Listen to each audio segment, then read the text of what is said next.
we began to contemplate evacuation, the burning question was, who goes?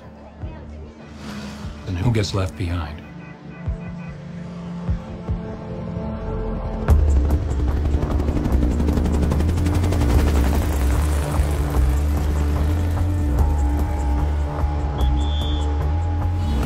I borrowed a truck, and I basically sent the signal to my folks. And this meant a group of South Vietnamese majors, lieutenant colonels, colonels, and their families to muster at an address in downtown Saigon. I drove down there, they loaded up onto the truck, and I drove them to the airbase. I had told them, when you hear 3 thumps, that means hold the babies' mouths, don't breathe, don't talk, don't make any noise, because we're going through the gate post. I saluted in uniform as a captain of the United States Army. The guard waved me through, and I drove straight out to the flight line to an aircraft that was awaiting.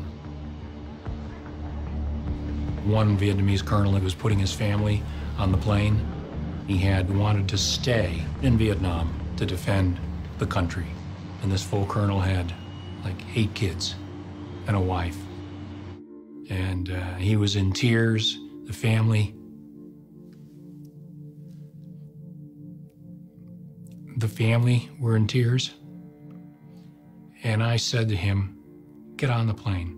Just go. Go.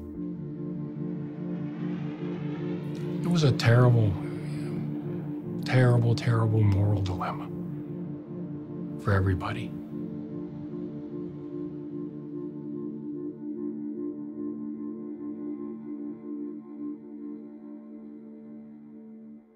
We today have concluded an agreement to end the war and bring peace with honor in Vietnam.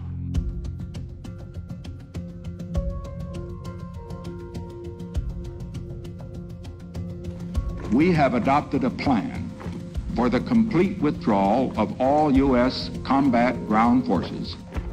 We are finally bringing American men home. We who made the agreement thought that it would be the beginning not of peace in the American sense, but the beginning of a period of coexistence, which might evolve, as it did in Korea, into 2 states. Reconciliation between North and South Vietnam, we knew would be extremely difficult. But I was hopeful. Because of the Paris Agreement, American soldiers were going home. But I was on my way back to Vietnam. I was assigned to Saigon in the first week of August, 1973. So about 6 months after the ceasefire.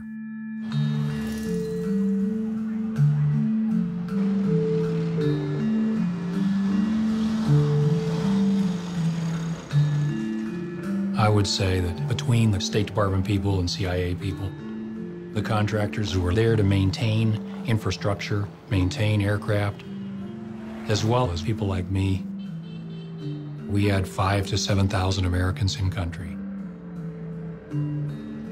A lot of the guys had Vietnamese girlfriends and wives, in many cases with children. In general, things were eerily calm and in many ways normal in Saigon. My sense was that we were going to be there, you know, pretty much for a long time to come. I was assigned to the American Embassy in Saigon. I was in charge of the 84 Marine security guards that were there, making sure that they kept up with their physical fitness training. We were there to protect American lives as well as American property. It was just day-to-day job. The ambassador there was a guy named Graham Martin, a North Carolinian, just as I was. He spoke with a slow Southern drawl. He was a great gentleman. He was a cold warrior in the old stripe. He'd lost an adopted son in Vietnam to combat. And he was not going to give up South Vietnam to the communists. He was determined to keep U.S. aid flowing into Saigon. When the ceasefire occurred in 1973, everybody toasted it with Bloody Marys in the U.S. Embassy. It was a grand party. We thought peace was at hand. But the Paris Peace Accord was a masterpiece of ambiguity.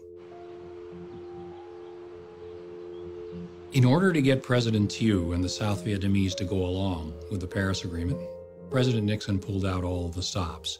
And in a letter to President Thieu, he promised that if the North Vietnamese were to substantially violate the terms of the Paris Agreement, the United States would respond with full force.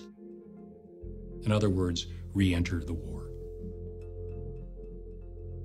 The North Vietnamese viewed Nixon as a madman. They were terrified of him. They believed that Nixon, if necessary, would bring back American air power.